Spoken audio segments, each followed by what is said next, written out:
Ladies and gentlemen, welcome along to the shortlist event for 2011. It's very exciting. It's the first time I've never looked and cheated, so I'm really excited.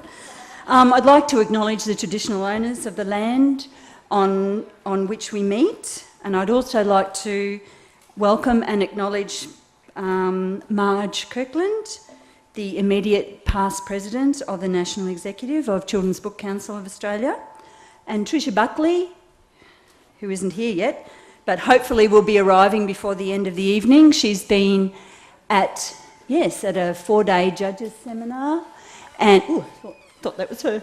And apparently her plane was only arriving at 6 o'clock, so she'll be rushing in here full of high form. I'd also like to acknowledge a number of authors whom we have with us tonight.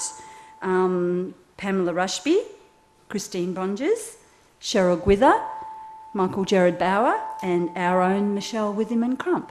So thank you to our authors for coming along, and if I've forgotten anybody, sorry. You're the only ones we recognised. Housekeeping. We'll go straight through without a break this time.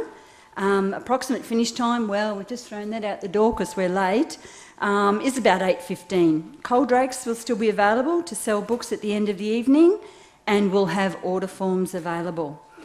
Now, a brochure with all the speakers' selected titles will be available as you leave this evening. So those of you who've got it early are not allowed to look, okay? Just got to hang on to it.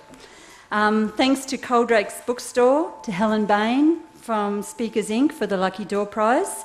Thank you to St Aidan's Tech Crew, wherever you are, for assisting with IT and filming this evening's event.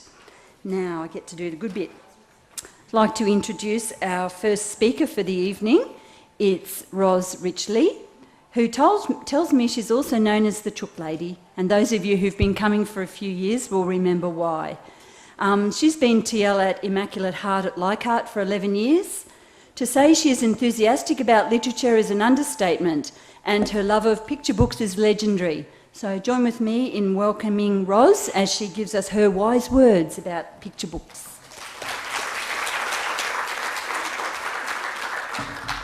Thank you. I guess being the chook lady is better than being a bag lady. Okay. The first book that I'm going to look at tonight, or share with you, is Me and My Dad. The story... Oh, I better put my glasses on.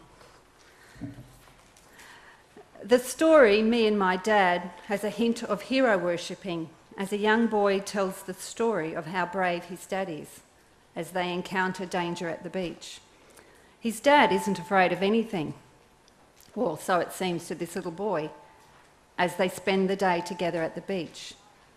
Dad is not afraid of sharp shells, falling sandcastles, crazy crabs, angry dogs, slimy seaweed, or even hungry sharks. However, he does discover his dad is afraid of one thing, and he is the only person able to help him. The two words, "I'm not afraid," and the closing line, "We are heroes together," melds this relationship between father and son. The text is minimal, with only one-liners or a two-word phrase like giant waves, but works perfectly with the double-page spread. The words are really not necessary when the illustrations depict the dangers lurking in the water and on the sand. The bright and colourful illustrations successfully portray a sunny day at the beach. Oh, you can see the cover. The cover and the title also gives you the idea that it's childlike, so it's the boy telling the story. The font, the colours, the yellow and the blue, add to the overall beach theme. Oh, I didn't write in there about the end papers. I can't remember what they were in there, because I love end papers and I get the kids in thought about end papers, so I can't remember what that one was. The exaggerated detail, especially in the facial expressions of the father, son, their dog and the other creatures, add to the overall enjoyment of this picture book, which is suitable for this age group. A lovely book. My second book, The Important Things by Peter Canavas. He also wrote Jessica's Box. Some of you might know that one. I was trying to remember, said Christopher. I was trying to forget, sighed his mother. This conversation takes place when the mother discovers why all the things she thought were unimportant and had gotten rid of mysteriously keep appearing. Christopher, her son, wants to remember his father and has bought some of these items back from the second-hand shop. The two lines, Christopher's mother had to do everything, for his father had faded from their lives, together with the illustration on the opposite page, show a portrait where the father has faded into the background. Both mother and son are trying to cope without this other family member. We don't actually find out why the father is no longer there, but the sombre expressions and the gestures of both mother and son suggest he has actually died and not just, broken family moved away. As the two of them discuss their feelings, they realise that the small things are the important things. So they go back to the shop and collect the rest of the items. They find a place for each item, and we see the mother, she's always referred to as the mother, not mum, gazing at the cracked coffee cup in which a flower is growing. And on the final page, Christopher has a smile on his face as he's playing the piano, wearing Dad's hat and his slippers. When I first saw this, I thought I was looking at the wrong book because I thought it was a Stephen Michael King work. The very similar illustrations. And as you can see, the expressions and their actions, or maybe not there, but they just all meld and bring the story together. And the end papers in this one, on the front we see the empty cracked coffee cup, and at the back we see the same coffee cup, but the flower is growing in the cup. A moving book, but very gentle in dealing with this topic for that age group.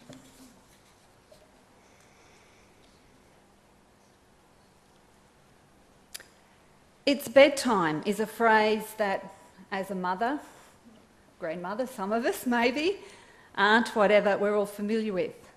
It's repeated by parents and dreaded by children. In It's Bedtime, William, again one of my favourite authors, illustrators, it portrays a small boy delaying the inevitable of having to go to bed.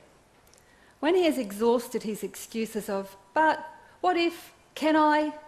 He finally drags himself off to bed and finds a lion fast asleep in his bed. Not sure what to do, he races back down the stairs yelling, Mum, Dad, there's a lion in my bed. Dad says, be brave. Mum says, be friendly, and asks him to leave. There's a role reversal as the lion now has all the excuses and he wants to play. William wants to go to sleep by now. The lion wants to hear a story. He's hungry, he's thirsty. Until finally, William has to be the parent and says, no, go to bed. It's bedtime. When his parents check on William, he's finally asleep. But on the last page, we hear, well, we don't hear, but you see the speech bubble, William is snoring, something he's never done before. And you almost hold your breath thinking, oh, is Mum going to find out that it's actually the lion? The illustration is just beautiful. Again, the illustrations reflect the reactions of the characters, either the disappointment in William's face when he trudges upstairs or the shock of finding the lion. From the simple zigzag line showing William running back down the stairs to the expression of the lion saying, good night, William. There's a contrast between the pages of just a white background and text to full bright colour pages with just a speech bubble. Other pages just show a double spread with minimal words. Oh, and the end papers are bright blue with white spots. It kind of looks a bit like feathers from a pillow fight. Another lovely book, but any book by Deborah Nyland I think is going to be a hit. My next book, I just had to bring this bookmark, is actually a collection of 5 stories. Each story is a short story on its own and stars Maudie and Bear. Throughout the stories, we follow the relationship between Maudie and Bear. Bear always is patient and kind, despite Maudie being irritating and constantly demanding what she wants. In each story, we see Maudie as the centre of attention, but Bear is always forgiving and accommodating her wishes. In the first story, called The Bike Ride, Maudie says, "We need some exercise." And while she's fussing, gathering her hat, her scarf, her sunscreen and repellent, Bear is just waiting patiently, saying, "Are we ready yet?" Maudie then sits in the basket of the bike and Bear does the pedalling. Well, she's saying it's good for exercise.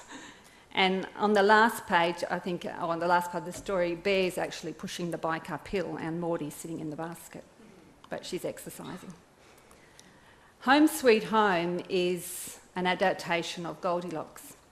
Maudie goes for a walk without Bear because he's gardening, doing the housework.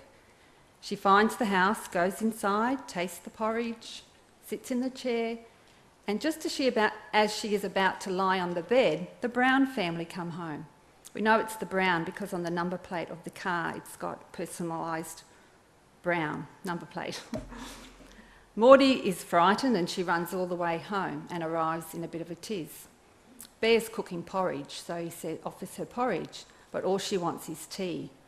Not too hot, not too sweet, in my very own cup, sitting in my very own chair.